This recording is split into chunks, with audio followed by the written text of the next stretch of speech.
Unless we team up with Yvonne and Chase. Hey, Nice. welcome to the WAN show, ladies and gentlemen. We've got a fantastic show for y'all today. A lot of big topics, including, of course, third time's the charm. AMD announced their Ryzen 5000 series of processors that looks absolutely, well, to put it simply, freaking incredible. Like, if half of what they said is true and accurate, this is going to be an absolute game changer. Also, we've got some drama in the data recovery space. So we did a sponsored video with DriveSavers, where one of the things that we talked about was a recent fix for the iPhone that DriveSavers says they figured out. And then we've actually got some other folks in the data recovery and device repair community that are saying, actually, that wasn't them. So we're going to get into that. What else we got? Very interesting, very interesting. There's a PS5 teardown that's been getting memed a little bit, but it's still very interesting. What do you mean memed? It's awesome. It has been memed a little bit really? by Xbox. Yeah. Oh, I don't necessarily whatever. agree. I don't necessarily agree with the memeing, but whatever. We'll get into it either way. Starlink is entering the public beta soon. And I thought I had something else that was cool that I wanted to bring up. Oh, the MSI drama. Yeah, more drama. It's going to be a drama llama gonna be a bit show of it. today. Yeah, I'm excited. It's going to be fun.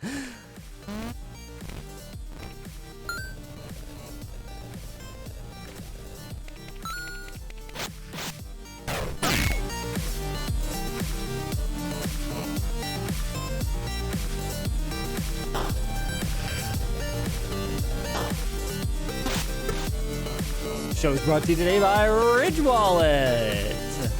And also, it's not in my list. Backblaze. Oh, man, it's broken. And Squarespace. Woo! Hold on, I gotta fix this. There we go. Linus Luke. Oh, when you're your own producer on a live show, it's the best. Someday, maybe I'll hire a producer. Just kidding. All right, let's. This was posted by William CLL on the forum, and AMD's Where Gaming Begins event was kind of a big deal. Luke, have you looked at this yet?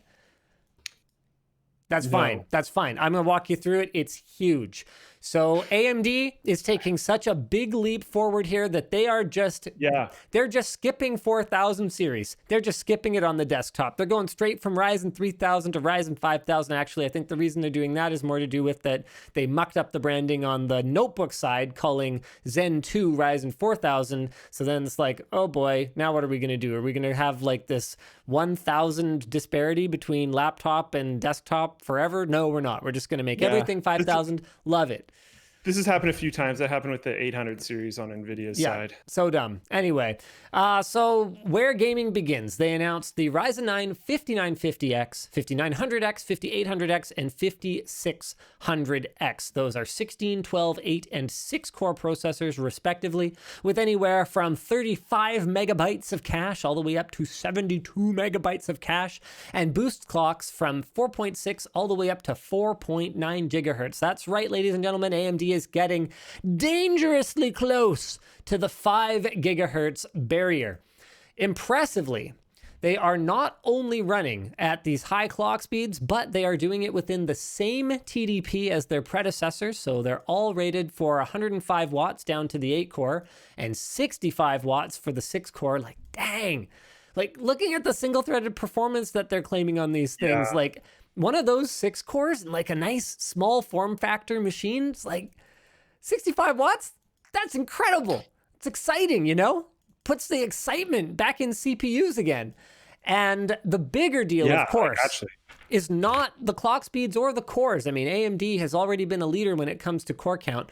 The bigger deal is the improvement in per clock efficiency. So how much performance they can actually get out of each clock cycle. And they are apparently claiming a 19% lift in instructions per clock. Wild. Like 2 generations. That is massive. Well, it depends. I mean, are we talking Intel generations? Because then it's like 4. It's like 4, Luke. Okay? Which generations are we looking at here? Star Trek generations? because then it's probably a little less. It's probably, I think the technology moves a little faster in Star Trek than it does over at Team Blue. AMD is claiming that these new CPUs are going to beat Intel sometimes by a lot in not only productivity, where they've already been strong, but also gaming. That's the big winner, in my opinion. AMD is claiming they're going to be 20% faster than Intel in Counter-Strike Global Offensive. Because one of the crazy things is they already won over gamers by just being like better overall. Like a lot of gamers were sacrificing the performance difference in games. And just being like, whatever, I might end up streaming. I might end up doing something else, which is going to take more of the processor as a whole. I'll go for the AMD option. And now that it's better in both categories, like, oh man, that's so rough. As of the launch of the 5000 series, assuming that all of this is correct, AMD will hold the following advantages over Intel. Multi-threaded performance, bang for the buck, cheaper motherboards, potentially single-threaded performance. And the CSGO benchmark specifically has been something that's been hanging over their head for a really long time. Storage performance, PCI Express Gen 4, which all of a sudden is being thrown into the limelight. Like here we've got Sony and Microsoft launching these new consoles, and they're saying next generation games are going to really take advantage of high-speed storage. And sup, yo? How you doing? What's hanging? I don't know why he decided to come hang out, but he did. I heard you weren't feeling good last night. Yeah, he's been sick, but he seems to be doing a little bit better. He always gets excited. Oh, there we go. He always gets excited when I talk a lot. He likes like loud conversation, so he seems to love WAN show every week. Sweet, so I'll like dude. get a little bit more animated, and he's like, yeah, rock on. Yeah, shake your tail, baby. All right.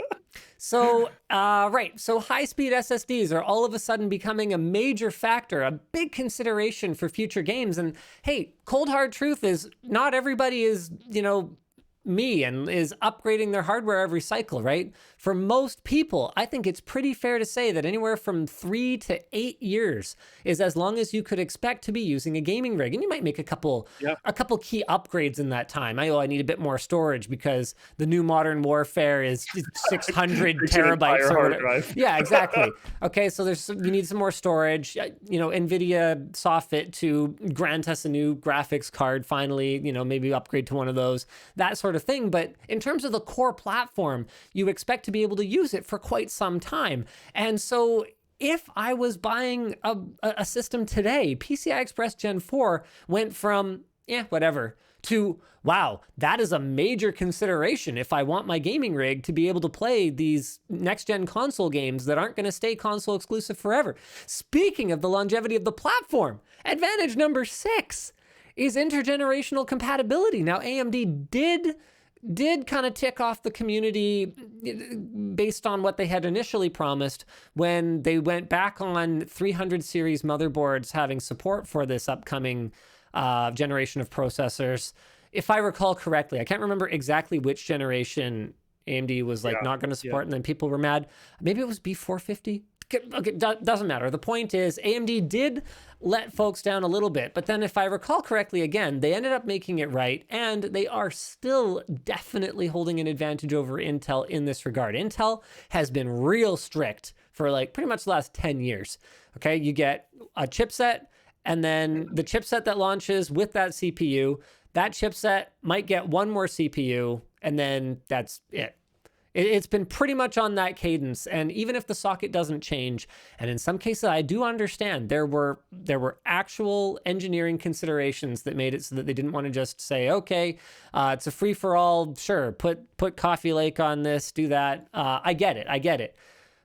But that doesn't change that from a competitive standpoint, they're behind AMD, who has had as much as 3 generations of CPUs now be available on a single motherboard. That's crazy, and it looks like that's going to continue. So these the 500 series boards that are out there now are not only going to be compatible with Ryzen 5000, they're supposed to be drop-in compatible. AMD has apparently been stealthily putting in the microcode that's needed for these upcoming processors. And so if you've updated your BIOS in the last little bit, it is quite possible that you will just chuck a 5000 series CPU in there. Don't chuck it, please put it in nicely. And you're ready to rock. So can we think of any more advantages? Did I already say cheaper motherboards? You did. I think I did. Okay, number 6. I mean, let's brainstorm here, ladies and gentlemen. What else we got? Let's head over to the Floatplane chat. By the way, if you're not subscribed to LTT on Floatplane, you got to get over there because we got like early access, we got behind the scenes. Now is genuinely the best time to subscribe to LTT Floatplane that I think there's like ever been, because you guys are pumping the exclusives. Yeah, Ed's been doing a great job. Like he's even just did, like weird like test footage and stuff like that. He's been chucking it on there. The "we're taking things slow" video was so cool. There's no audio, there's no intro, there's just nothing. It's just slow-mo footage randomly stitched together in a row. And I was like, this is great. We just got a high-speed camera. So we finally, we've rented them before, but we finally actually own one. What did you get? We got, oh, bloody hell, what's it called? Chronos high-speed camera. What's their new one called? The Chronos 2.1 HD from Crontech. We did a tour of their facility like way back 1,000 years ago. They're still around. So Chronos 2.1. Yeah. So it's only like $5,000, but it does, I think, either 720 or 1080 at 1,000 frames per second. And 1,000 frames per second is sort of the, 1080 at 1,000 frames per second. So that's sort of the magic number for us, because when it comes to evaluating things like monitors, 1,000 frames per second is 1 millisecond per frame. So if we wanted to do something like investigate the gray to gray response times of the pixels of a monitor or something like that, it's just really easily divisible.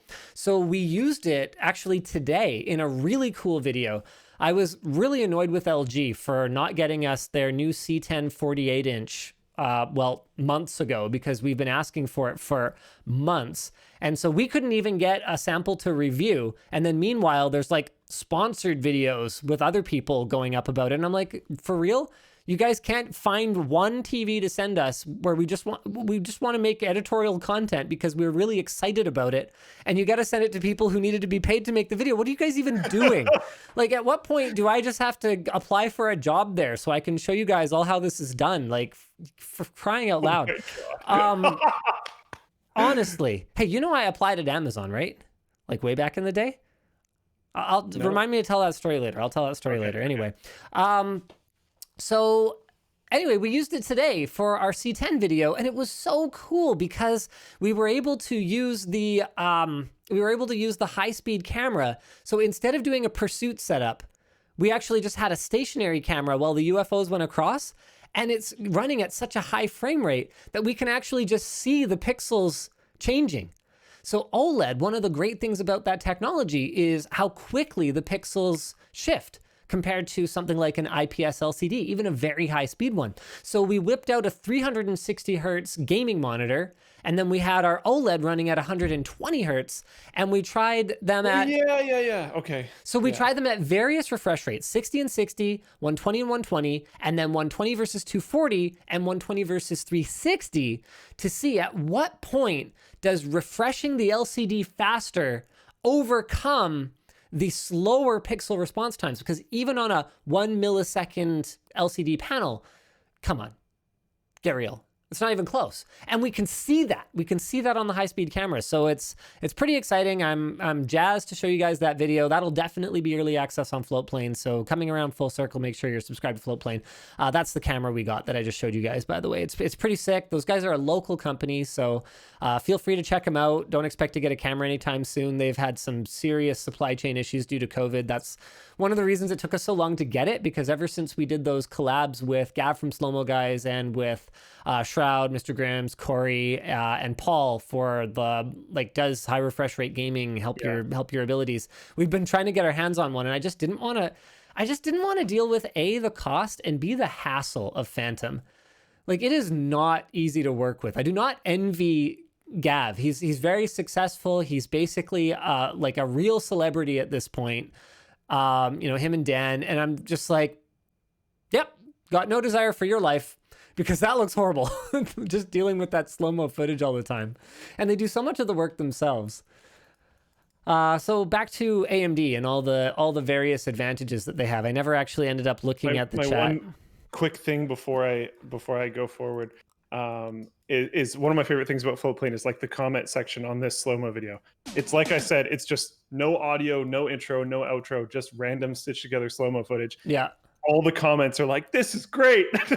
I know the Floatplane community is so positive. They're so awesome. Nice. Here, okay, here. Anyways, I'll tease a little bit of it. So nice. This is just Ed playing around with the slow-mo camera. The image quality is actually not bad. Like it looks really good. Yeah, I'm pretty happy with it. This is exactly what we needed. So you can expect to see more of this kind of stuff in upcoming videos.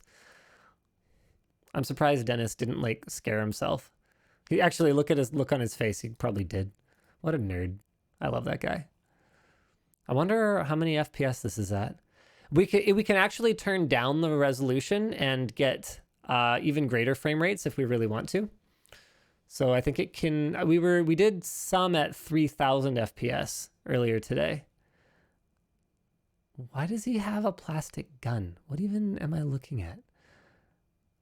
Okay. Jeez. Sorry, I haven't actually seen this. I don't even like review some of the things that they upload. Look at the look on his face. Like it's a balloon, Dennis. Just chill, dude. That's pretty fun though.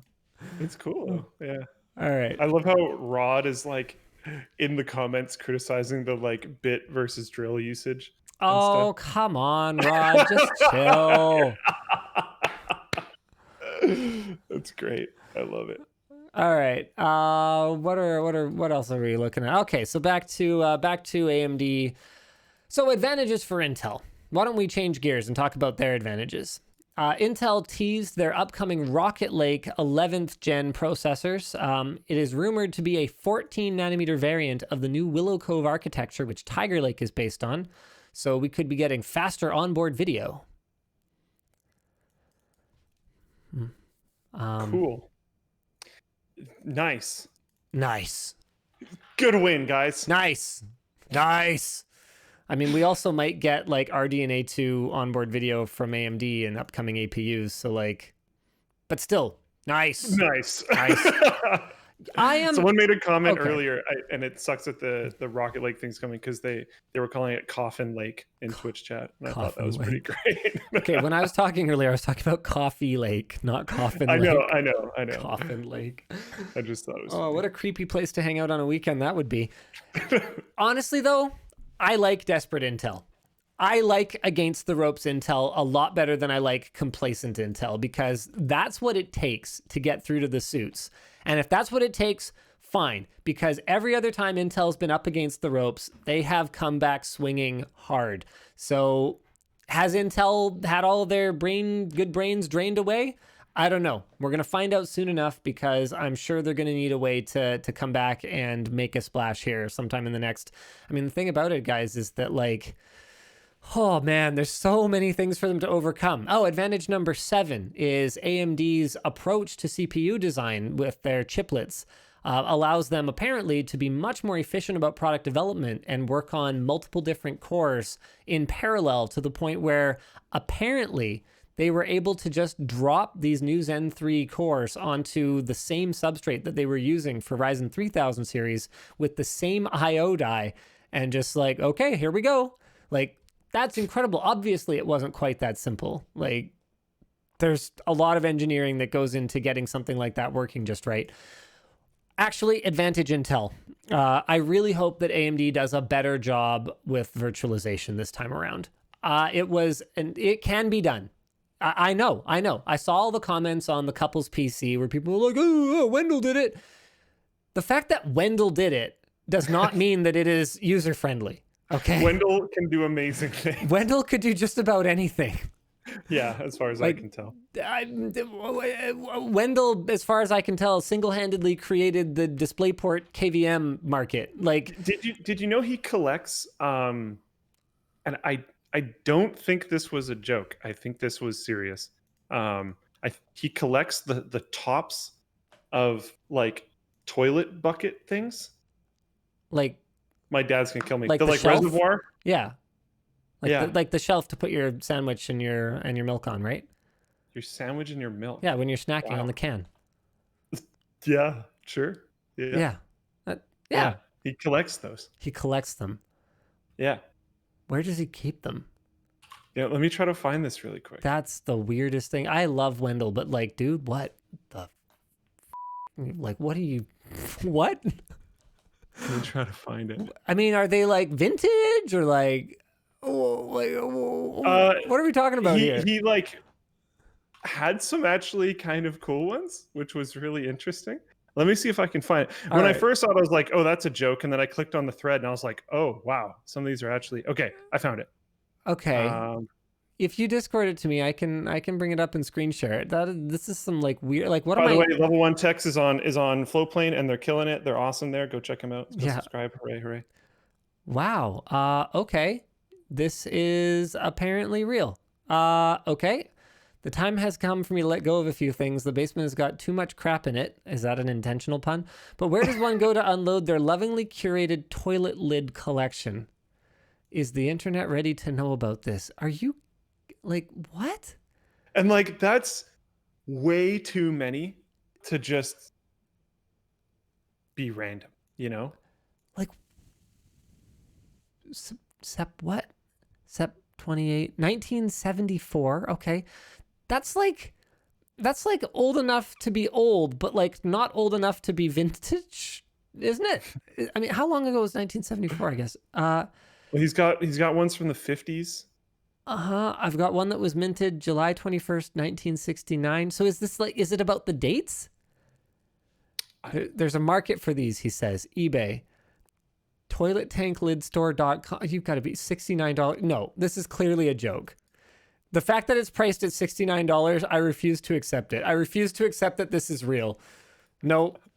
If Wendell wants to call me right now and explain himself, then maybe I will believe it because I trust Wendell. I do too, which is why like when he tweets this, I have to take it at face value. No, he's also a memer though. That's the problem with Wendell, is he's a straight-faced memer. So you can't trust him. But I also trust him. Yeah, I trust him too. I trust him too. We're talking about Wendell from Level 1 Text and his toilet lid collection. It's weird. I mean, whatever you want to do, whatever gets you going. Yeah. So in other news, AMD provided a sneak peek at their Radeon RX 6000 series, now codenamed Big Navi, with numbers that seemingly put it in line with the RTX 3080. And if that's true, AMD might be competitive on all fronts this coming generation. Tell me something, Luke. Would you build an all-red gaming machine? Uh-oh. That's a long hesitation. Sure. Do you bleed green? Do you bleed green, Luke? I have been very hard on NVIDIA in the past. I have made a number of videos when I used to make videos that were very hard on NVIDIA in the past. But it was easy because the red team basically didn't exist at that point in time. Yes. So if they like exist properly, absolutely. Yeah. On the processor side, I think there's no question. Yeah. So, but there's a chance you'd go brown? Yes. Yeah, okay. Yeah. Go brown. It's green and red. Yeah. The brown PC. We should totally make that a video. The brown PC go all Noctua and everything. That'd be kind of cool. Yeah, well, I mean, remember the chocolate computer? Yeah. That color scheme was sick. Graphics card was sweet. It was sick. It actually looked so cool. Worked out so well. All right. So Team PGP is streaming, and that's like Wendell and the gang. And people have gone over there and are talking to him about their toilet covers. Oh, is he live right now? Yeah, he's live right now. Oh, man. All right. Okay. Well, I was hoping he would... Wait, no, I don't see him. Oh, is he live on Twitch? Yes. Oh, okay. I just assumed he'd be live on YouTube. Maybe we'll like raid him afterward and razz him about his toilet collection. All right. Why don't we move on to the DriveSavers versus iPad Rehab Information War is apparently what this was called. That must have been James. If they're still going, we should play Left 4 Dead with them afterwards. Heck yeah. I'm super down. So Louis Rossmann made a video. Jessa from, what's her thing called again? iPad Rehab. Jessa from iPad Rehab made a video about saving iPhones that were stuck on the Apple logo after the iOS 13 update. And basically, I think the video I have linked here is Lewis's video talking about how our video, which was sponsored by DriveSavers, had DriveSavers apparently taking credit for this fix, which involved like shorting some speaker IC or something like that, and then booting it, and then pulling the data off, then resetting it, then unshorting it, and then the phone would just like work normally. So we have been accused. Kind of wild. Whoops. Oh my. So we have been accused of amplifying alleged misinformation from DriveSavers related to who exactly it is that discovered the fix. And DriveSavers, so this appears to be like copied from one of the forum threads or one of the YouTube comments or something, but the allegation is that DriveSavers paid Linus to say that they had discovered the fix, and this is a fact that is contested. So on December 19th, 2019, Jessa from iPad Rehab streams her solution, removing, deactivating speaker amp chip. She does mention in the video that she's been talking to several larger companies about this problem. She claims she learned of the fix a few days prior to the stream.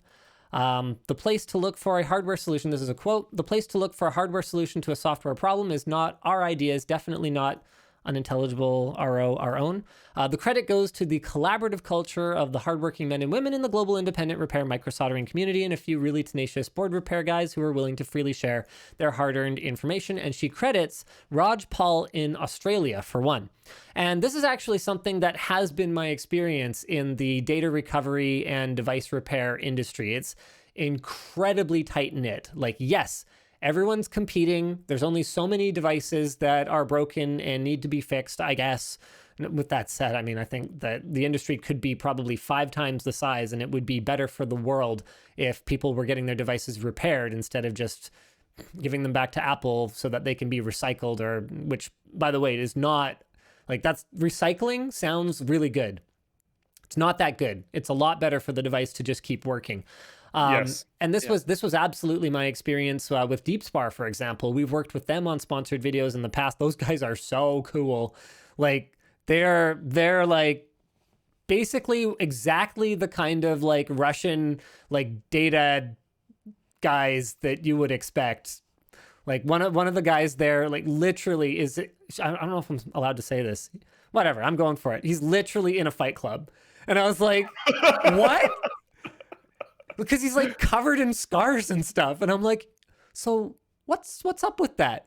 And like, he's like kind of like, he's low-key jacked. You know what I mean? Like not like, oh yeah, this is all for show and like I pose and stuff, but like could definitely knock your head off if he hit you hard enough. And so I was like, yeah, I mean, we're chill, right? What's up with all the like scars and stuff? And he's like, oh yeah, I like fight. And I'm like, oh yeah, like boxing? He's like, nah. I'm like, he's like, yeah, you just like, you go and you like fight. And I'm like, is this Fight Club? And he's like, yeah, basically. I'm like, what? Anyway, so the DeepSpar guys are like some of the coolest techies I've ever met. And they like are exactly how you would imagine the kinds of people whose job it is to break the protections, or even sometimes just lack of documentation and information from drive manufacturers in order to help people get their data back. And from talking to them, everything that I know about this community is just super collaborative, because the cold hard truth is that between the unwillingness or inability of drive manufacturers to provide spare parts and information on repairing and recovering these devices, it takes a community in order to make this happen. So it seems like Jessa's message overall here sounds about right to me, that this is a collaborative thing. So she claims she called DriveSavers and OnTrack to let them know about the fix for the benefit of consumers, since these companies are recommended by Apple. On October 1st, 2020, Linus amplifies this message from DriveSavers that said that they found the fix.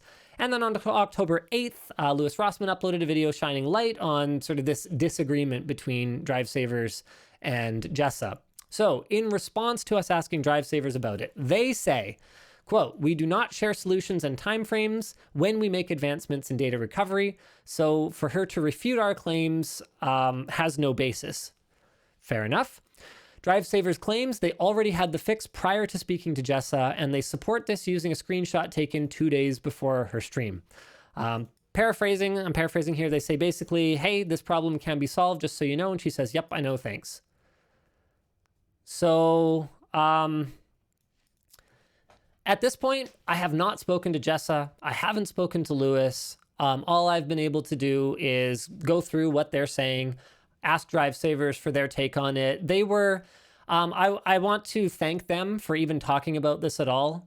They were a little reluctant to kind of get into this kind of thing. They were like, yeah, look, we don't really engage in this kind of like he said, she said. We've been doing this a very, very, very long time. And if, you know, at the end of the day, we feel like our reputation stands for itself. So we don't like to get into this kind of like, you know, who found it first, sort of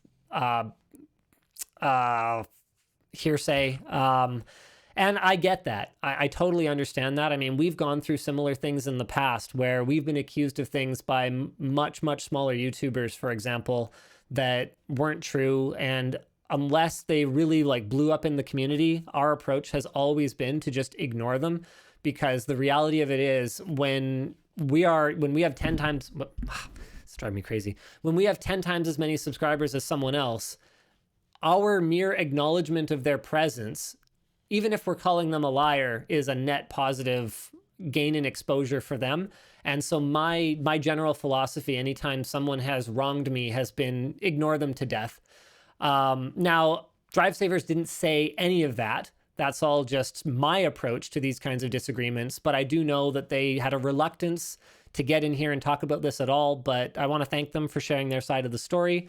I'm not in a position to verify, because DriveSavers doesn't talk about this stuff publicly. I'm not in a position to verify who exactly came up with the fix, but I do want to say, you know, hey, I'm glad that the solution was found. I'm glad that people were able to get their data back. I really admire the collaborative nature of the data recovery community. And at the end of the day, I don't think Jess is the bad guy here. I don't think Louis is the bad guy. I don't think DriveSavers is the bad guy. I haven't seen any evidence that any of them are a bad guy here. I think at the end of the day, all of them, from my interactions with Louis, from my interactions with DriveSavers, and like I said, I don't know Jessa, I've never spoken to her, but everything that I know about her reputation tells me that these are all people that really do just want individuals and businesses to get their valuable data back. So I just don't want any more drama around this. I have not seen, DriveSavers has not led me wrong in the past, so I tend to trust them, but maybe there was just a misunderstanding here. I mean, this could be as simple as the whole calculus invention thing.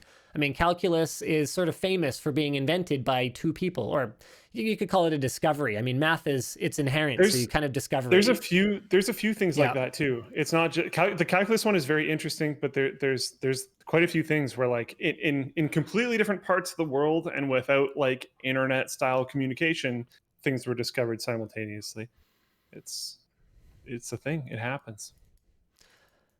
I don't know if this is true because I can't hear. But as far as I can tell from looking at the Team PGP chat, I think you need to check your Twitter because he's wondering what your phone number is, I think. Wendell doesn't have my phone number? Since when? I'm not sure. I don't know. Maybe. Someone said he needs to, Linus just has to check Twitter for a phone number. Someone said that. So I don't know if that's like legit or not. Okay, one moment, please. I can't hear what Wendell's saying. So one moment, please. We gotta place a little call to Kentucky. I was gonna say, do you have his phone number? You could solve it that way. We gotta place a little call to Kentucky.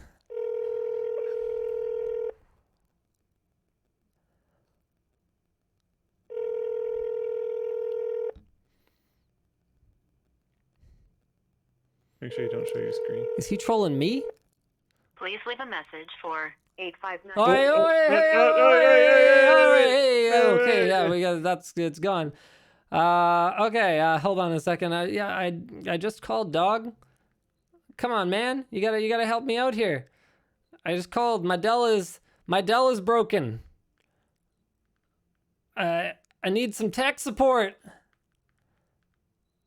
Need some tech support here. All right, I'm gonna try one more time. Oh wait, okay, I'm getting a call from some other state. That's probably, yeah. That's okay. I don't know what that is. Okay, he says no problem. Retry. Sorry. All right, here we go. We're doing it. We're doing it live, ladies and gentlemen. All right.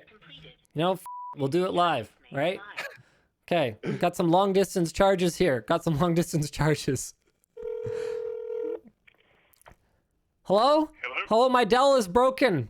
I pressed the button and he no turn on.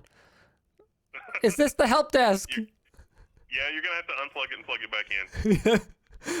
Where's the plug button? I can't find it. Do you have a power strip? We can always go for the breaker if nothing else. What about the meter on the side of your house? There should be a great big disconnect. We can throw that. Okay, you keep changing the subject. Because I want to talk to you about this toilet seat collection. Or not seat, toilet cover collection. Yeah, there's over 100. I understand that. And I can tell that from the picture. That's not really the question. The question is not how many you have. The question is why. So it turns out that's the thing that plumbers do. I kind of sort of inherited the collection in a manner of speaking, and this was your dad a plumber? Comes from, well, no, not exactly. Okay. But, it just sort of worked out that way. So yeah, there's quite a collection of toilet lids from like 1909 all the way up through like 1997.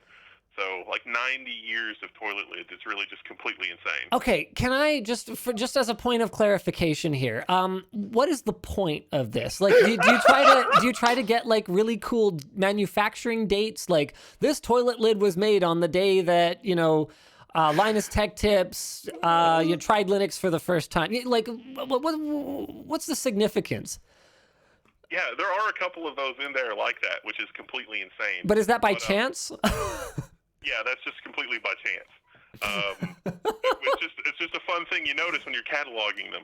So even more insane, there are websites dedicated to toilet tank lid replace. Like somebody like chips their lid, and it's like, oh man, I need something that matches my vintage 1979, olive green toilet. Where am I going to get a replacement lid? There's 3 or 4 websites that are like, hey, replacementtoiletlid.com, and they have a far more impressive collection than I do. This is one of those things like Mattress Underground, where I look at it and I go, wow, who dedicates their life to, making sure that people understand the difference between, like organic latex and like regular latex and what mattresses are made of and whatever, like, really? Yeah. It's one of those rabbit holes that it's like, okay, someone has put a lot of time into curating this collection, because where else are you going to find, like the olive green, or like the olive drab, toilet tank lid, or like that certain shade of blue from like 1978? But if you have a toilet like that and you chip the lid and you're not going to replace the entire toilet, where else are you going to go? Yeah, I mean, this is just the kind of problem that I never, I just never imagined myself having. Therefore, I never imagined what the solution would need to be. So I know for a fact that you're a businessman and you also run a YouTube channel. And I'm sort of wondering if it's the best use of your time to catalog toilet lids. Could you respond to that? It's a little, there's a therapeutic component to it, maybe. So, okay. I don't know. There's a certain quiet dignity to, I can't even say it with a straight face. There's kind of a quiet dignity to, it's like, oh wow, this is this certain brand that's from Italy, and nobody's ever heard of them before, but most of them are American standard or not really anything too exotic. Okay. Well, thank you for that. That was wonderful. That was just one heck of a story. Thanks, Wendell. How late you guys gaming tonight? Probably another hour or 2. I'll take some more pictures and post them on Twitter afterward. Bummer. Okay, I'll probably miss you then. We were gonna play some Left 4 Dead 2 later, but I know you guys are like over Eastern. You're Eastern time, right? Yeah. Okay. All right. That's well past my bedtime, but All right. I appreciate it. I'll catch you another time. Thanks, Wendell. Sounds good. Thank you. Take care. All right. So, guys, make sure that you go check out Wendell on Twitter. So that's, what is it? Is it at Level 1 Techs? I think so. Tech Wendell. TEK Wendell. Oh, okay. Wendell. It's also at Level 1 Techs, but okay. I suspect the toilet seats are going to be on the personal account. All right. But yeah. All right. Sounds good. Okay, cool. Well, now we know. I don't know that knowledge enriches my life particularly, but thank you for that, Wendell. It enriched mine. Did it? Okay, good. Yeah. You know what enriches me? This message from our sponsor, Ridge Wallet. Wait, are these not right? Uh-oh. They're wrong? What? Whoever put the sponsors in the thing kind of derped it, I think, because I have two different sets. I have one set of the lower thirds, like the copy, and then I have another set of talking points. Hey, Emma, do you have a Sharpie? We can fix this. Hold on. No. I just don't know which set is right. Oh, okay. And I have no way of knowing. We might have to do another emergency topic. Okay, such a good segue though. Now, what a waste. Starlink is entering beta, a public beta soon. Tuesday, 60 Starlink satellites were launched, and when they're in position, the public beta will start. Elon Musk is unsure when the satellites will reach their target position, but it will probably be within a couple months. The satellites will reach their target altitude in about 45 days, which is done in batches of 20, so it'll be about 135 days total. This puts the satellites in position around February 18th, 2021. It's a little bit more than a couple months. Musk said the public beta will be available fall of 2020. Okay, so maybe this is all over the place. With only certain areas getting coverage. A limited beta. Oh, okay, so when like one batch goes up, they're starting public beta. A limited beta has been currently already running in rural areas of Washington State. There's been some really cool news about that, actually. If you want to look into it, there's some people that have always had issues getting internet connections that now have like decently high-speed internet. It's really actually pretty sweet. And apparently this has been, this has been useful for, I didn't know this part. It's been useful for first responders in rural areas of Washington during the wildfires. Cool. Especially because I believe the news last year was that ISPs were price gouging first responders because they were using too much data and they were charging them tons and tons of money. I remember talking about that on WAN Show. So this is a little bit better news than that. So yeah, that's exciting. I'm definitely going to try this out just because it's... Oh, me too, for sure. It's just such an interesting transition for technology, you know? Like this is just wild. I don't know. I will try it out in the public beta, probably not use it again for at least a very extreme amount of time, but super interesting idea.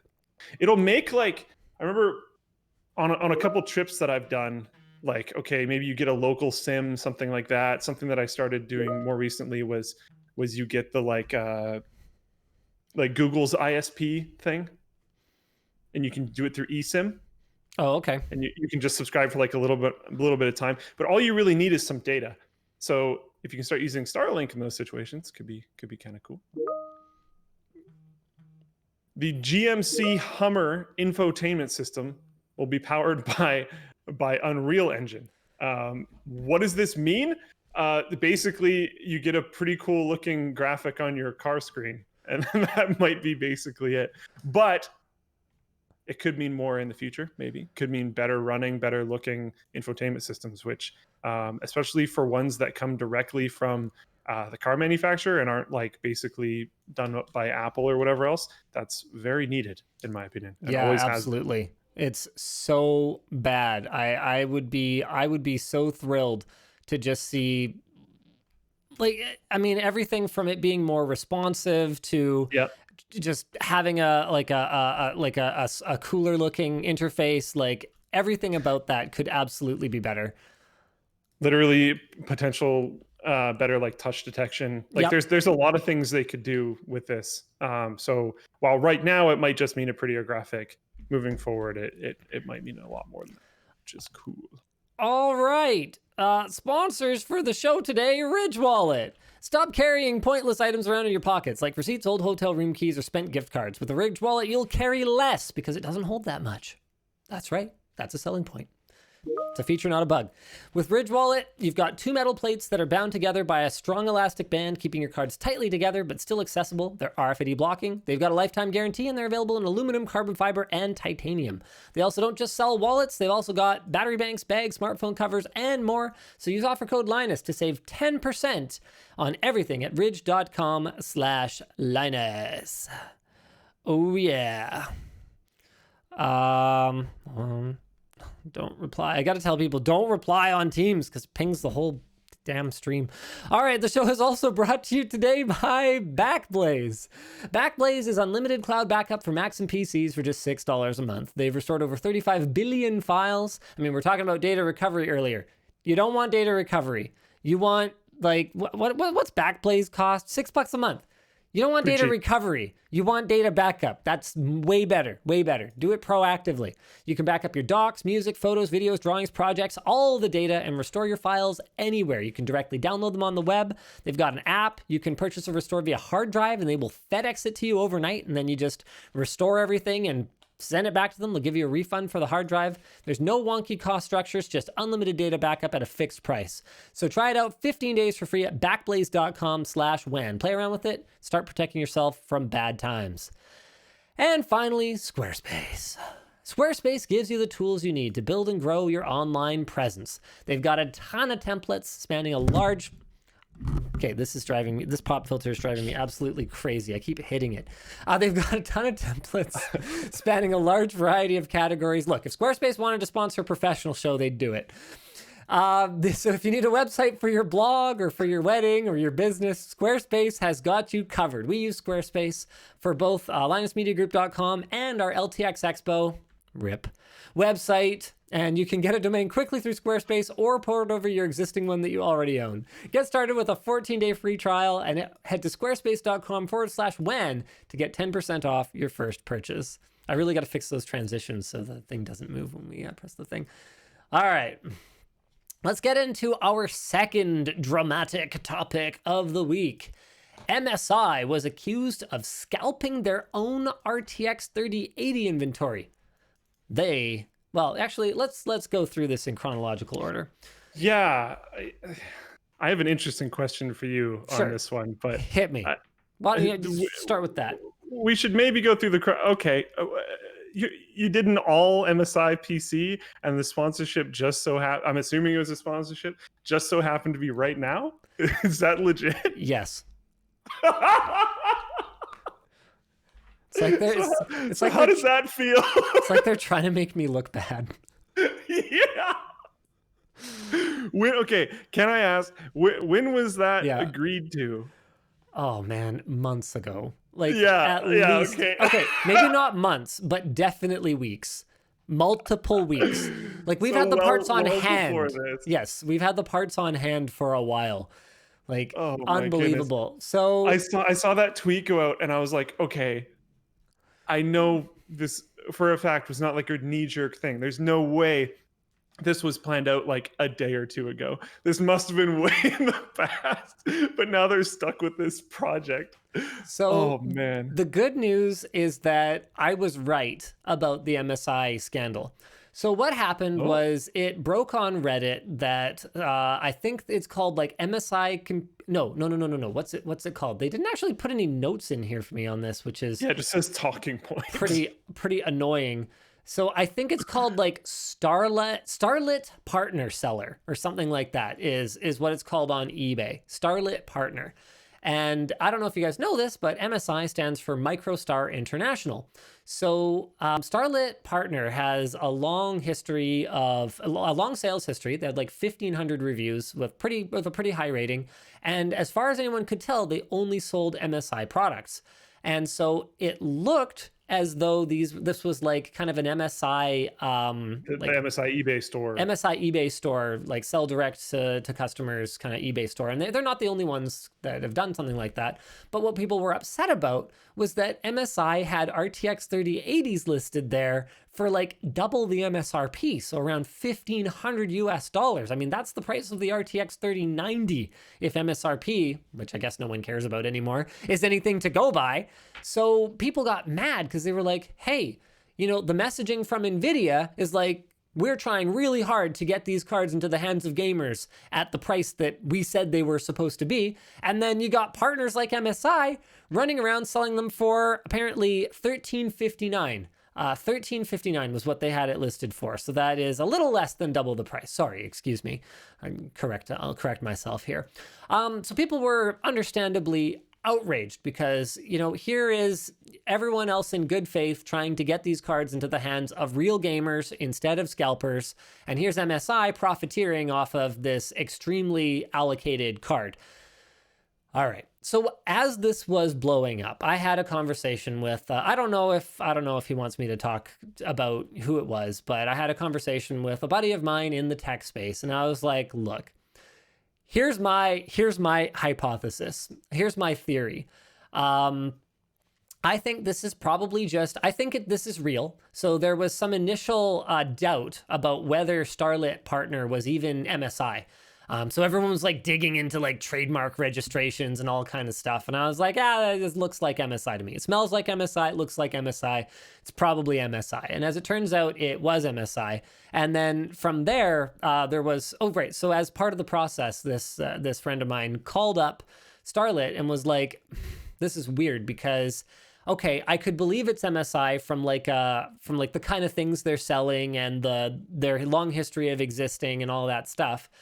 Their good rating, for example, but it was weird because I like called them and it just went to like some guy's voicemail. And I was like, all right, I'm once again going to lean on my experience working for a computer. It's hard to classify NCIX because on the one hand, they're like a small time, like hole in the wall computer store. But on the other hand, they peaked at like $200 million a year revenue and like 250 employees. But they never really outgrew that attitude. So I was like, okay, let me share a little anecdote with you from my time at NCIX. Because here's my theory. I think the eBay team pretty much just like somehow got their hands on some of these and were like, wow, this would look really good on our P&L report for the month. So for those of you not familiar, P&L is profit and loss. And typically, if you have a small team working on kind of a weirdo side project like that, they would have some kind of KPIs that they're supposed to hit, like, you know, oh, you need to move through X number of dollars in dead stock a month, or you need to sell at, you know, X amount of profit, which would incentivize them to put up more attractive looking listings with better pictures so that they would stand out. So my take on it was the eBay team probably got their hands on these things somehow, either by accident or through like conniving to get access to them, decided to sell them, probably thought they were doing the company a favor by making way more money on these things. And that's, I know the guy that runs MSI USA and like, he's a good guy. Like, I don't think there's any way that he would have known anything about this. One of the weird things that I saw was, and it was actually posted by Spartaman64. Yeah. A huge poster on the LTT forum, but it's an Amazon link to the seller details of Starlit partner. Yeah. And their detailed seller information has their business name as MSI Computer Corp. Yes. And their business address as like City of Industry, blah, blah, blah. Yes, but that could have potentially been faked, at least over the short term. Absolutely. The thing that made me pretty sure was that they'd existed for so long and had so many reviews with that address listed. Like, clearly someone would have had to return something at some point and someone would have noticed that, like, you know, the address doesn't match or whatever. Where's this graphics card coming from? Yeah. So I figured it was as simple as the eBay. Oh, right. So back to my anecdote. So NCIX, they were a small hole in the wall computer shop, but they were also like a national chain. And I was like, I'm gonna let you in on something. our eBay store, which was how we got rid of a lot of the open box and refurbished items or dead stock items that we just couldn't promote in a more conventional way, had one guy running it, Tim. And if you called the number, you got Tim's voicemail. And my friend's like, really? And I'm like, yeah. Like, that doesn't surprise me at all. Like, not one bit. So on the one hand, like even companies that do like the numbers that you pushed back then, like a lot of times you're doing so many things that sections, especially small sections, they're very likely ran by just one person with very little oversight. And exactly, that's the thing, is like you could look at it and go, no, there's no way MSI wouldn't know about this. And like, okay, NCIX was a relatively small partner of MSI back in the day. And this relatively small partner, I would be ordering anywhere from 300 to like 800 video cards a week. MSI is not noticing like 4 graphics cards being sold on the eBay store. This is a rounding error for a business of that magnitude. So it's like, yeah, we can go all conspiracy theory, tinfoil hat, like, oh yeah, they were profiteering.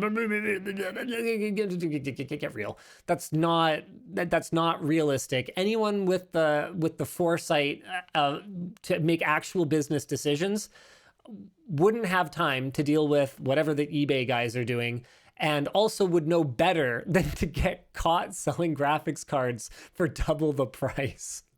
So that was my take on it. I actually have not kept up with what anyone else has said about it, so I don't know if whoever I was talking to, I don't know if they've come out and said they were talking to me about it. I don't know what ended up actually happening for sure. But yeah, apparently I was mentioned by name. So I was talking to Steve about it. Apparently Steve from Gamers Nexus did talk about our conversation. So how did that turn out? You guys will have to let me know in the chat. I didn't actually watch it. I was busy making my own videos. Yeah. It makes sense to me that like the dude that runs the eBay thing was like, hey, I can like make my numbers look better. I don't know. I wouldn't be surprised if that happened. People are like, MSI admitted it. Yeah, what do you mean MSI admitted what? That was never a question for me. Starlit partner was definitely MSI. So apparently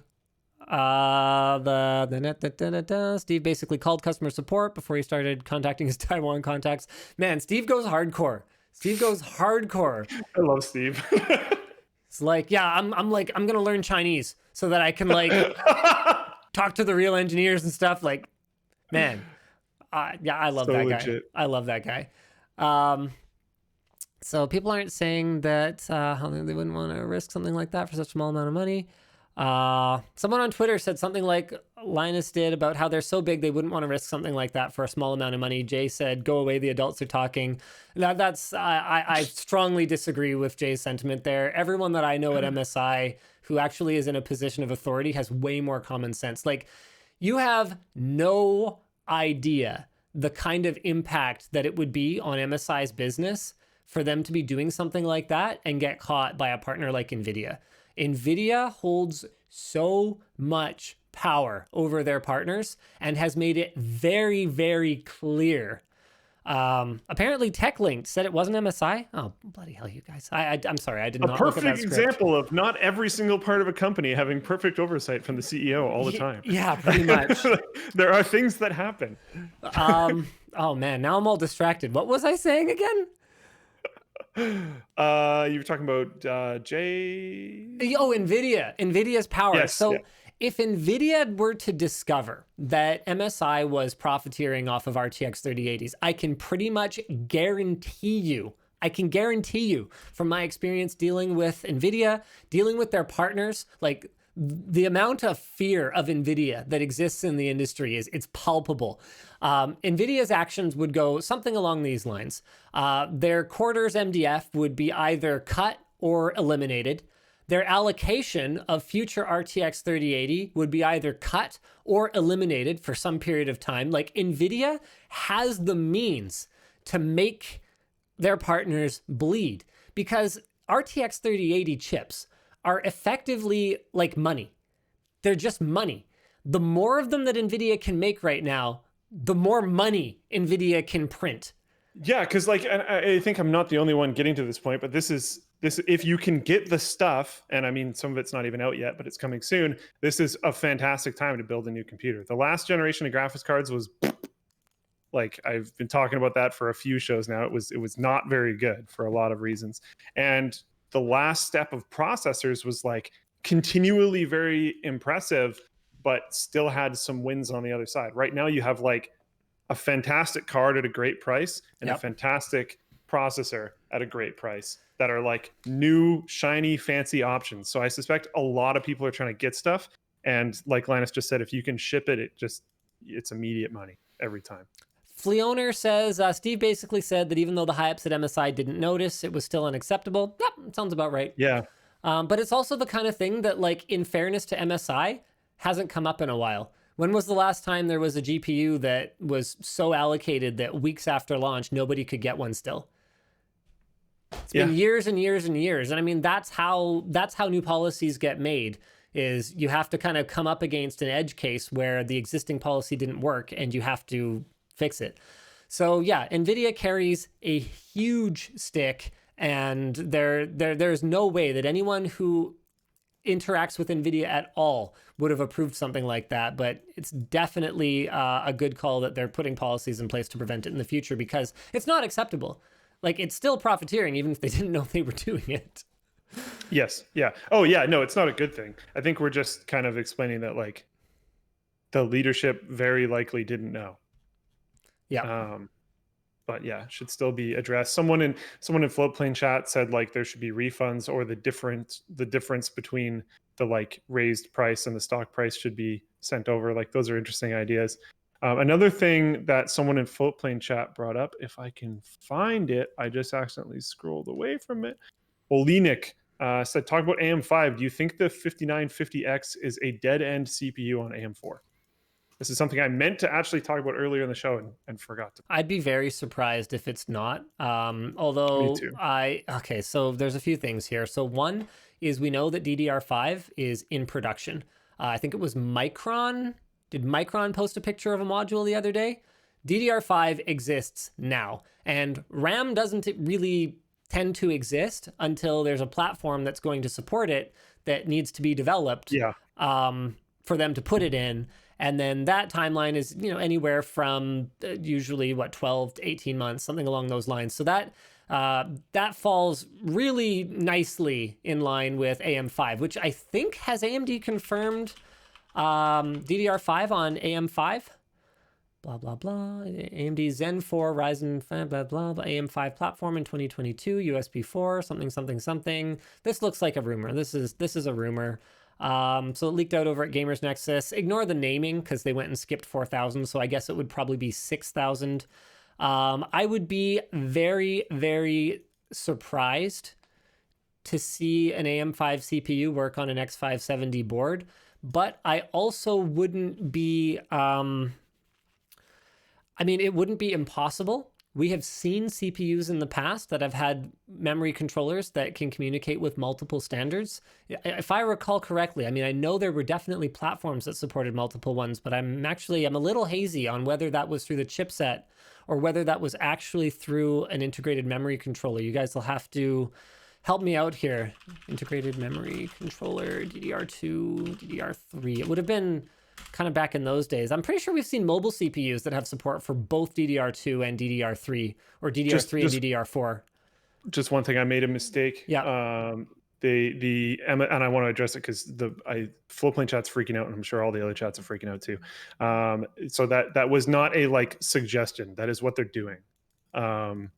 They have fully, I know you mentioned this, but they fully clarified it was 4 graphics cards in total in the US only. And they have said that individual customers who purchase these GPUs, they offered 2 options to the customers. The customers can return the product and receive a full refund, or a partial refund of the amount paid over MSI's MSRP. Okay. And moving forward, MSI will enforce a stricter policy to avoid a situation like this happening again, blah, blah, blah, blah. But yeah, those were not suggestions. That is specifically what MSI is doing. And I think that sounds completely acceptable to me. I don't know. Some people are just honestly being kind of stupid about it. Joris Siboeth says, giving price difference between MSRP and price charged or a refund is not a nice idea. What are you talking? What else would you do? Like, yeah. What are you talking about? If I had the cash to throw around on a like very, very priced up graphics card, and someone else, probably not even me, figured out that it wasn't like that, it was technically MSI and they were like being weird, annoying scalpers. Yeah. And then I just got a ton of money back, I'd be super stoked. I'd be like, thanks. And if I was like personally offended by the fact that that whole situation even happened, despite the fact that I bought a scalped graphics card, so I don't really know how I have much to say in that situation. But if I was, I could just return and get all of my money back easy. Oh, hold on. I see what happened here. This was the clone. There's 2 U's in the name. So he's insane. That's why he's upset about this solution. What? Oh, I thought this was some Star Wars lore that you would enjoy. Wait, sorry, where? Where is this? The username on YouTube is Joris Siboth or Kaboth, or I don't know how to pronounce the last name. Okay, nice. Yeah, I was just the only reason I responded to the comment was because I wanted to set up that punchline. Sorry, I've been reading Floatplane chat, not those YouTube plebs. Oh, apparently it's 2 R's, not 2 U's. Dang, maybe I got it wrong. Whatever, I'm okay with it. So almost. Yeah, it's bad, and okay, it's over. PlayStation 5 Teardown. Okay, so there's a few takeaways here. Giant cooler. That's pretty cool. You got him. So I know that one of Sony's key design points for the console has been that they want it to be able to turbo hard. So that's pretty cool. Sick. What else we got here? The side panels being so easily removable and potentially replaceable. I talked to David at work. He's already like, yeah, I'm for sure going to get some of the third-party side panels that will for sure exist for this thing. I was going to do a D-brand skin on the stock ones, but now I'm going to wait and see what becomes available as a third-party option, because that's pretty sick. Like, as a way to customize a console that was clearly designed to stand out, right? Yeah. I like it. I'm into it. What were the standouts for you? It's huge, and like we already knew that, but oh my goodness, I know, right? Like seeing a person for scale, like, and hands working on it, it's like crazy. And especially it's massive. Like, I put an Xbox Series X in my media console last week as part of like a preview video that's going to go up soon, and I was like, wow, it like fits, you know? PlayStation 5, where's it going to fit? Like, that's a problem. How does this fit into my living room setup, you know? It's interesting. I don't know. And like watching just 2 things from the Teardown video. The audio is like terrible, and the dude is the least interested in this process you could like possibly be, which was interesting. But yeah, my main takeaway from it, honestly, like the cooler is awesome, but the thing is just gigantic. Oh, like I lied. Yeah. Apparently that preview with the Xbox Series X is already up on Floatplane, so I don't know when it's coming up on YouTube. Nice. So anyway, other key takeaways here. The M.2 expansion slot was shown, so it also has convenient holes for vacuuming out dust that are also located under the side panels. Really interesting. That's great. It's good to see someone like Apple set so many industry trends, and like not giving any fucks about the fact that dust is going to build up in the cooling of your system is one of the ones that I find most egregious. Like, especially when they design their systems to run like right at the red line, right out of the factory. The fact that they don't include any dust filtration on the Mac Pro, the new Mac Pro, was something that I was just looking at going, man, you guys addressed so many of the other problems. Couldn't you just put a dust filter in it? Like, come on. So it's really nice to see a console finally address this. VRMs, dedicated cooling, massive cooler. Let's see. Instead of typical paste for thermal interface material, this was so cool. Liquid metal. Yeah. With the like foam dam or whatever. Yeah. Yeah. So we've seen this done before. To my knowledge, Asus was the first to ship a commercial product with it in their mothership laptop. I think they were the first, and it was not a simple process from what they told me, because liquid metal is not just a matter of like apply it once and forget about it. it seeps, like it's liquid at room temperature. So it can like come out, it can short things, it can all come out so it's not even in there anymore and you don't get good thermal transfer. So Sony apparently tackled it in a pretty similar manner to ASUS. Going for like a kind of dam around it that'll keep the liquid metal in place, hopefully. I saw some people saying, oh, that's so stupid, you're gonna have to replace it I saw someone say that you're gonna have to replace it every 3 to 6 months. What do you, like, are you insane? Are you Joris Saboth, the second clone here or something? Because can you imagine a company the size of Sony, and I get it, big companies can still make boneheaded mistakes, but can you imagine with how well known the properties of liquid metal are, a company like Sony being stupid enough to make it so you have to reapply your thermal interface material every 3 to 6 months? What are you talking about? Yeah.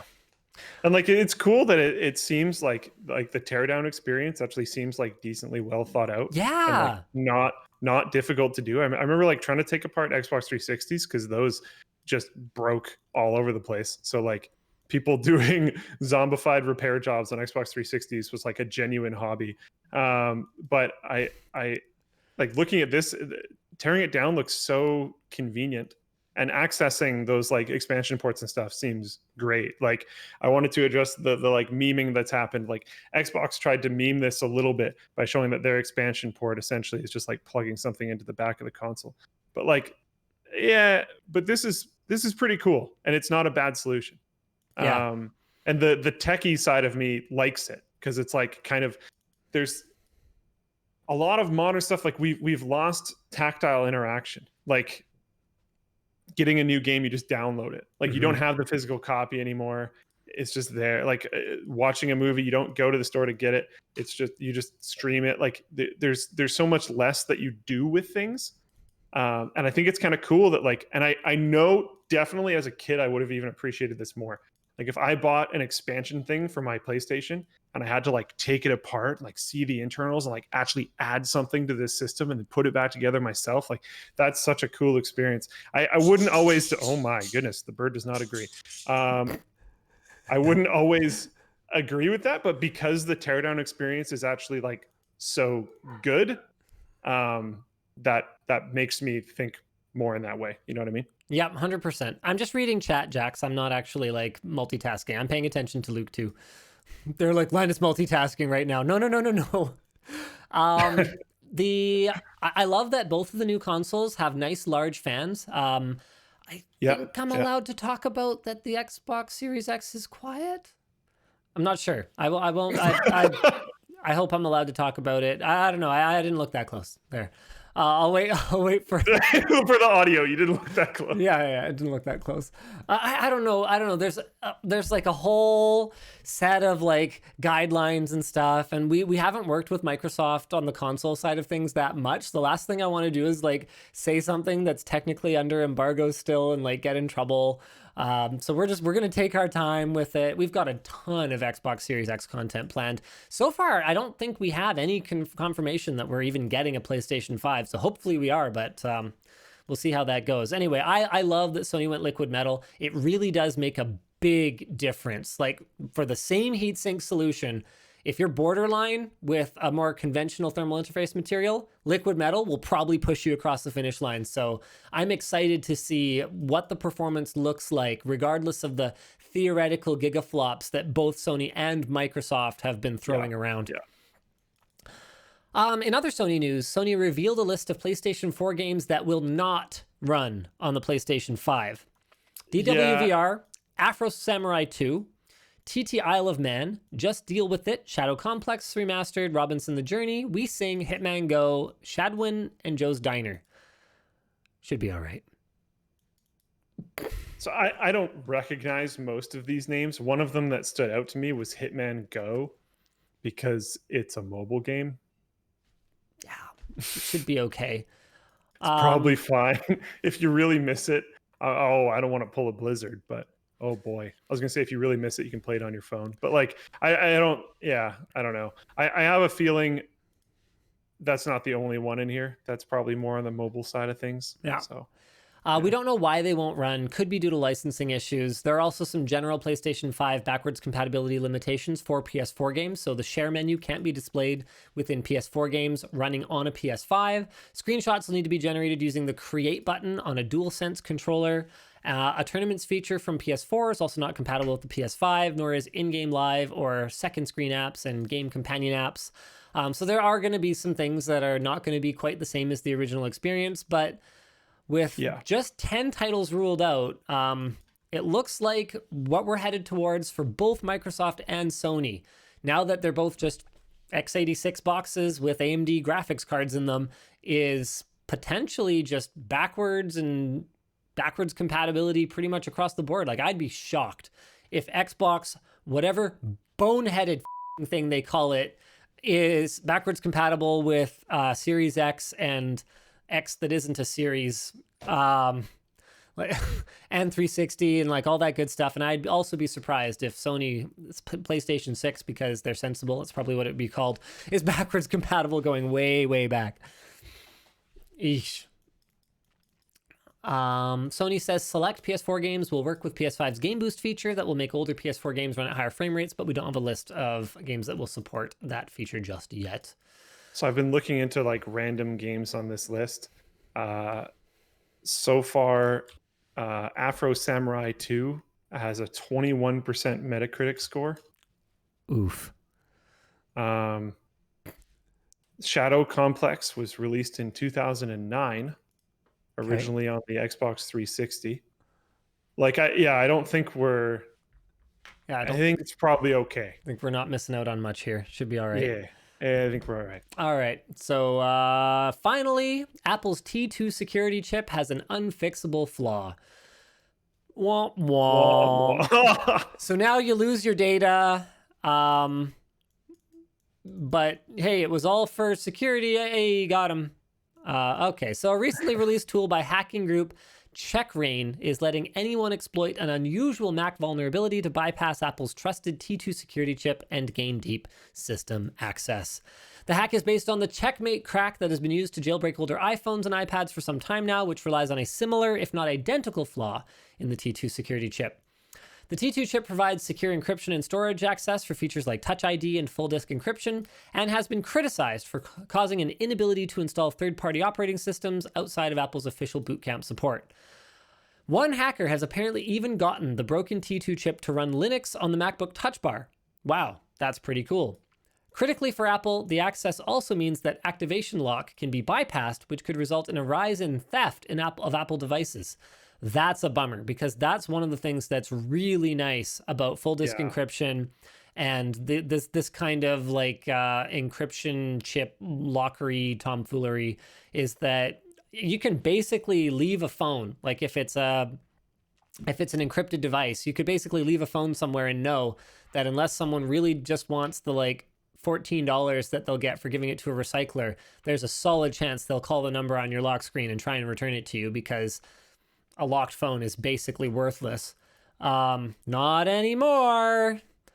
File vault encryption keys are also stored in the T2, which means encrypted user data is also at risk if a device is stolen. This is a big deal for all the enterprises that have a bunch of Apple devices deployed to their staff.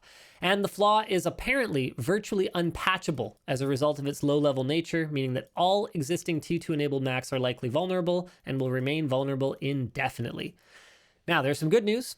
It can't be done remotely and requires physical access to the vulnerable computer, and that's rule number one of like electronics security: is physical access is access.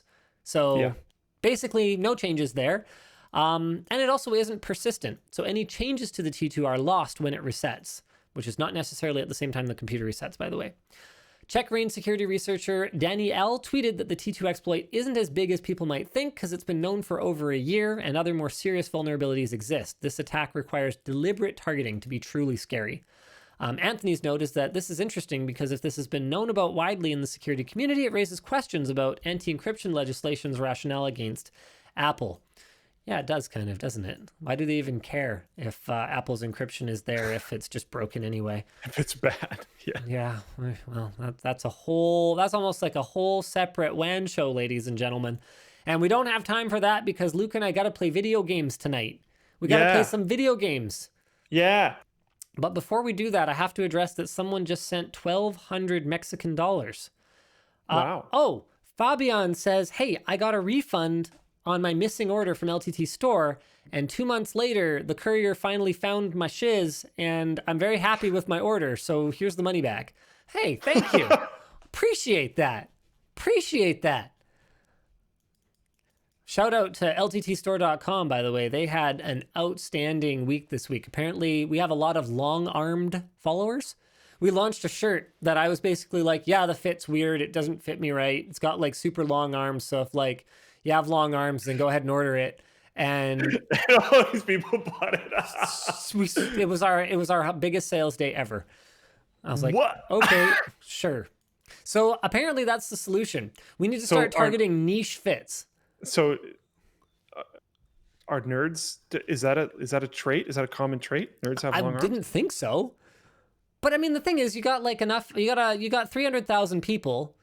So even if, 1% of them have long arms, that's like a lot of shirts. It's like 3,000 shirts, right?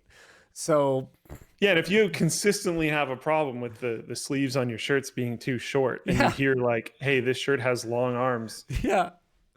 I could see that being like you already know the quality's there. Yeah. It's probably a really cool shirt. So if it fits you better, like, sweet. Sure, whatevs. So yeah, that's the new concept, okay? Is we're gonna do like kind of weird fits. Like, hey, if you have super stumpy legs, we've got the joggers for you. Don't keep buying capri pants, and then wearing them as regular pants. These are regular pants. They're just short. They're just really short. Yeah. Was that what shirt was that? The short circuit one. Yeah, it looks really cool too. Yeah, it's really nice. Do you have RTX voice on, and is it still coming through?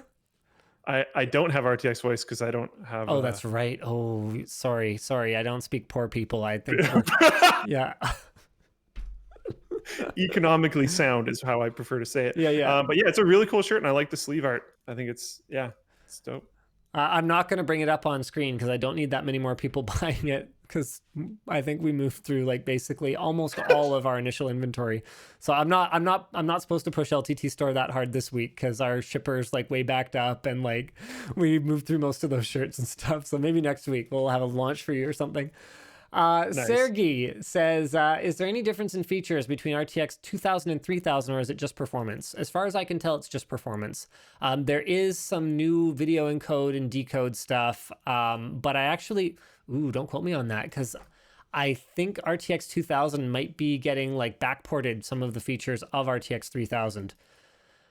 Does RTX 2000 get like the VP1 decoding? Dang it, you called me on this live. VP1 decoding, video decode and encode support matrix. Oh boy, NVIDIA Design Works. Here we go. Dang it. Where's? Wait, do they not have Ampere on here yet? Dang it, NVIDIA. VP1. VP1's not even on here. Okay, well, I got nothing for you. I'm sorry, guys. Ampere's not on here yet, so I don't remember. There. Crap. I hate getting blindsided by stuff like this and then not knowing. Speaking of blindsided, but you will know. So also, sorry, that was actually my bad with the bird. He was asking for food, and I was just ignoring him, and I didn't realize it. But Amazon story. You applied at Amazon. Oh, right. Floatplane has reminded me. Oh, man. I don't know. We might have to talk about this next week. I'm hungry. Okay. Sorry, guys. Or are you going to stream games tonight? I don't know yet. I haven't decided. Okay. Someone brought up HDMI 2.1. Yes, that is a new feature. So being able to run 4K at 120 hertz, but then like sort of related to performance, there's no need for it if you there's no need for it if you don't have a 3000 series, basically. Nintendo asks, are those 6XX or 58X on your head, Linus? These are HD 600s. These are neither. These are older, so they're very similar to the 6XXs. Fan24DRR says, if you expect something in return from someone on the other side of Vancouver, is that a quid pro quo quitlum?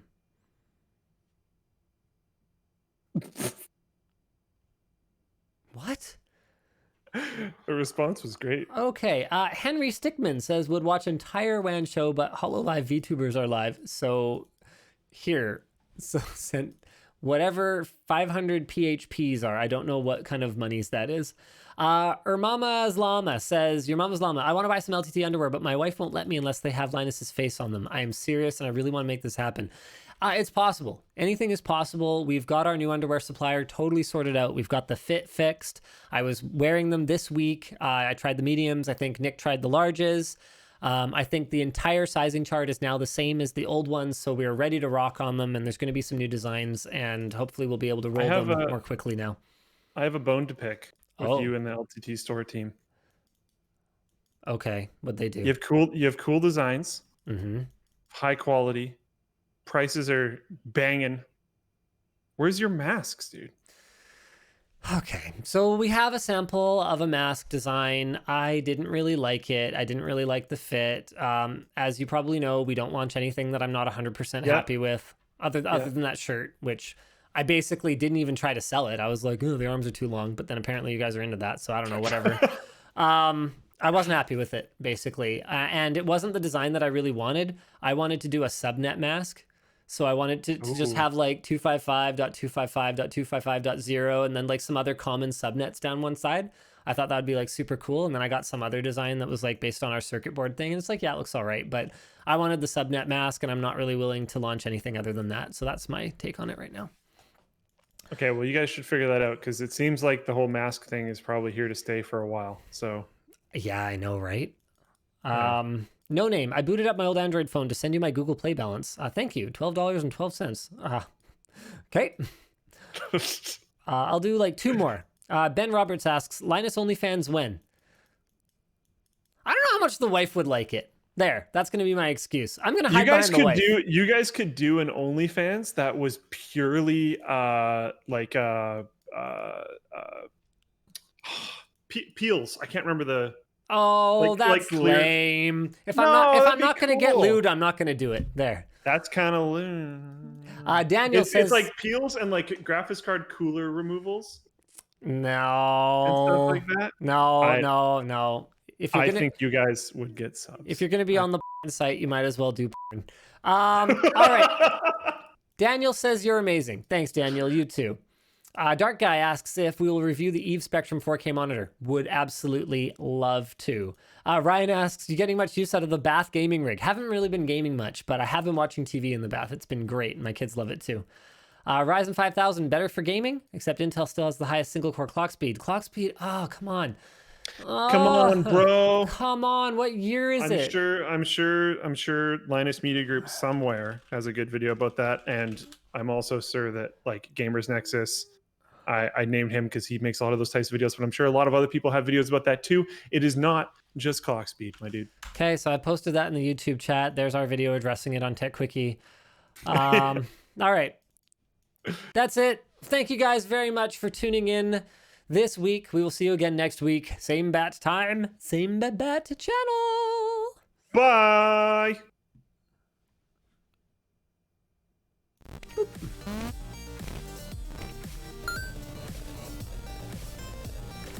How did this show get to be like an hour and a half long? When did that happen? Because it's supposed to be an hour. And we do the pre-show too. I know. It's like 2 hours. It's like very long. Very long. Very hungry. Very hungry. I'll play video games later. Yeah, I want to get some food too. But I will be around. So, all right. Yeah.